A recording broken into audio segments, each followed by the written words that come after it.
ठीक है जी, बताओ क्या परेशानी है। इसका ना डॉक्टर, ये मैं देख रहा हूँ जस्ट लाइक लास्ट 1.5 ईयर से जस्ट लाइक 10 डेज बेटर रहता है, 10 डेज के बाद फिर से कफ फिर स्टार्ट से हो हो जाता जाता है है। कफ हाँ, स्टार्ट। तो कफ कफ ही होता है या जुकाम भी होता है? हाँ, जुकाम भी होता है, जुकाम कफ अच्छा, दोनों। और पहले और इसको स्टार्ट होता है कफ से।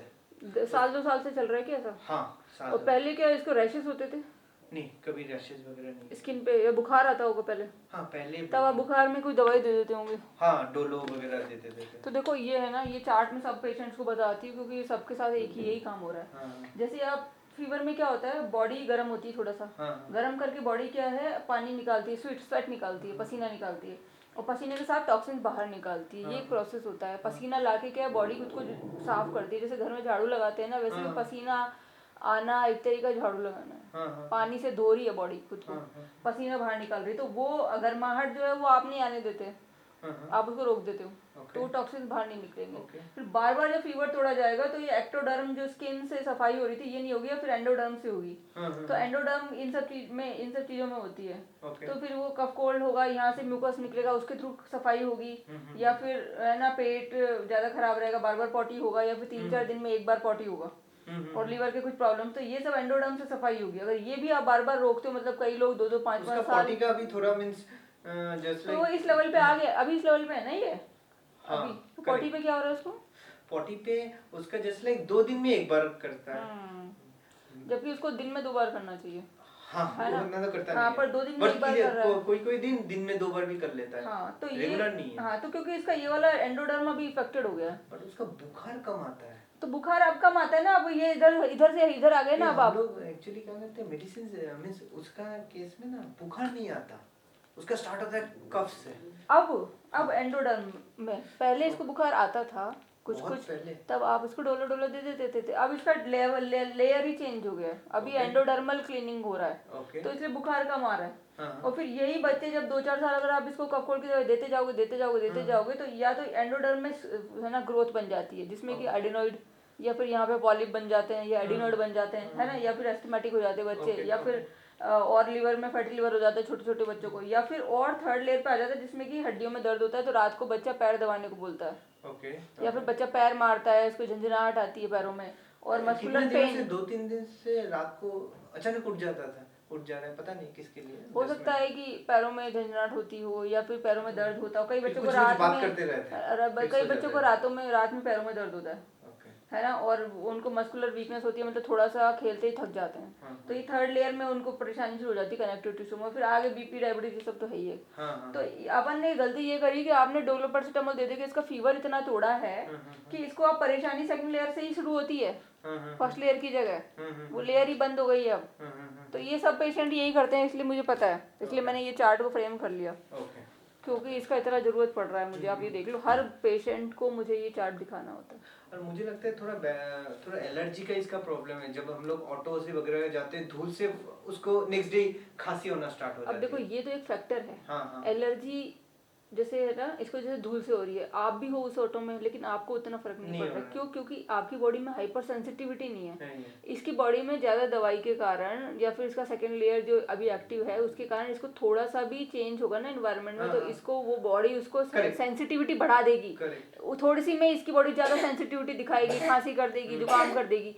तो उसकी बॉडी की सेंसिटिविटी को अपने को दवाई से नॉर्मलाइज करना है, ताकि बॉडी की सेंसिटिविटी नॉर्मल हो जाए, और वही प्रॉब्लम जो दो ही कंडीशन जो दूसरों की हो रही है उसमें इसको कुछ प्रॉब्लम ना हो। मतलब इन्वायरमेंट वही रहेगा, लेकिन उसमें इसकी सेंसिटिविटी उतनी नहीं होगी कि हर बार बीमार हो जाए। इस तरीके से मेडिसिन देना है। ठीक है, एक बार टोपी हटाना में इसका फोरहेड देखना है। ठीक है। किडनी स्टोन की प्रॉब्लम थी क्या आपको? किडनी का? हाँ, किडनी स्टोन का प्रॉब्लम नहीं था।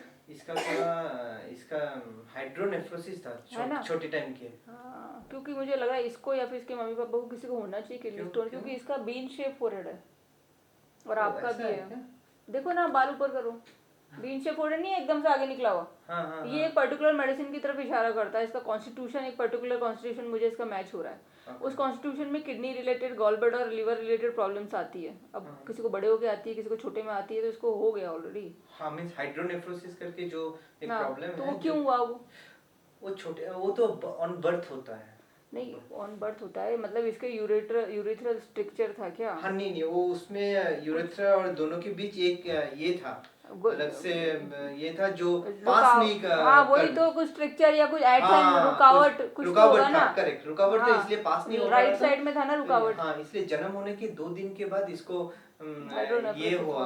हाइड्रोनेफ्रोसिस से पहले ही, जो जन्म होने से पहले ही मम्मी के पेट में पता चल गया था। हाँ ओके। और जन्म होने के बाद उसको यूटीआई हुआ था 2 दिन के बाद, फिर हॉस्पिटलाइजेशन ये सब बहुत चला उसके केस तो में। क्या किया उसमें भी आपने एलोपैथी दवाई दिया? हाँ तो वो स्ट्रक्चर का क्या किया आपने? अभी ये वो हम लोग स्कैन कराते हैं ना, अरे तो क्योंकि उसका मेरी दवाई से स्ट्रक्चर भी ठीक हो जाएगा। सही है, क्योंकि मैंने आपको पहले ही बता दिया इसको किडनी का प्रॉब्लम है, क्योंकि दवा जो है ना हाँ। वो दवाई मुझे पता चल गई इसकी क्या देनी है। अब वो जब दवाई हम दे देंगे ना तो दवाई अपने आप काम करेगी, ओके। उसके लिए मेरा कुछ नहीं है। हाँ, मैंने दवाई इसकी बॉडी में दे दिया, अब दवाई को पता है कि कहाँ पे काम करना है, क्योंकि वो कॉन्स्टिट्यूशनल दवाई जो होती है ना पूरी बॉडी पे काम करती है। ओके। तो वो बॉडी पे काम करती है from more important organ to less important organ. अभी देख लो ये 4th लेयर में ऑलरेडी है, ओके। 4th लेयर का ऑलरेडी इसका प्रॉब्लम चल रहा है, ये भी है 2nd लेयर में, ये पहले से ही बचपन से ही यही है ना। इसको ही थोड़ा हाइड्रोनेफ्रोसिस तो 3rd लेयर 2nd लेयर पे तो पैदा हुआ तब से ही, तभी हो सकता है इसको बुखार कम ही आया करता होगा, बहुत ज्यादा नहीं आया कर होगा, क्योंकि ऑलरेडी 2nd लेयर में ही था। आप भी इसको नहीं लाए, शायद ये पैदा ही 3rd लेयर से की प्रॉब्लम्स के साथ ही हुआ है, हो सकता है ना। क्योंकि इसको हाइड्रोनेफ्रोसिस 2 दिन में, यदि आप बता रहे हो 2 दिन में हाइड्रोनेफ्रोसिस जैसे हो गया, UTI स्ट्रक्चर हो वगैरह। गया, स्ट्रक्चर हो गया मतलब ग्रोथ बन गई, है ना। तो ग्रोथ से कुछ बनी है, तो ग्रोथ बनी है, तो ये साइकोसिस फेज में ही था हमेशा से कि भाई इसको जो है, तो कोई बात नहीं, हो जाएगा ठीक। ठीक प्रॉब्लम कोई प्रॉब्लम नहीं, ठीक आराम से हो जाएगा। लेकिन मैं आपको समझा रही हूँ कि भाई हम किस तरीके से दवाई देते हैं। कॉन्स्टिट्यूशनल मेडिसिन जो है ना इसकी बॉडी पे काम करेगी from more important organ to less important organ. तो मोर इम्पोर्टेंट में सबसे इम्पोर्टेंट अभी इसकी किडनी और इसके लंग्स इशू है ना। तो वो ठीक होगा, और फिर बाद में इसके यहाँ पे कोई गांठ भी है क्या, जैसे इसको हमेशा सांस लेने में परेशानी होती है क्या? ऐसे पता नहीं चलता, ऐसे पता नहीं चलेगा। वो आप कहना टॉर्च से दो मुझे फोन में, मुझे लग रहा है इसको पॉलिप भी हो सकता है। एक्चुअली मेरे वाइफ का इधर थोड़ा ये है तो उनको सांसें, बट ये इसके केस में ये नाक से सांस लेता है, बट जब सर्दी होता है मुझे दो।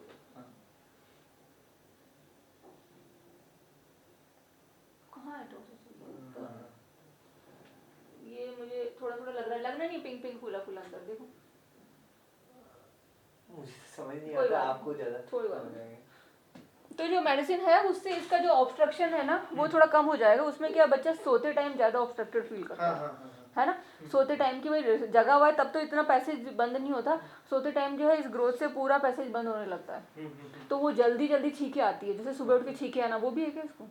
सुबह उठ के नहीं, मुझे प्रॉब्लम है सुबह उठ के। अच्छा ठीक है, ठीक है। और भाई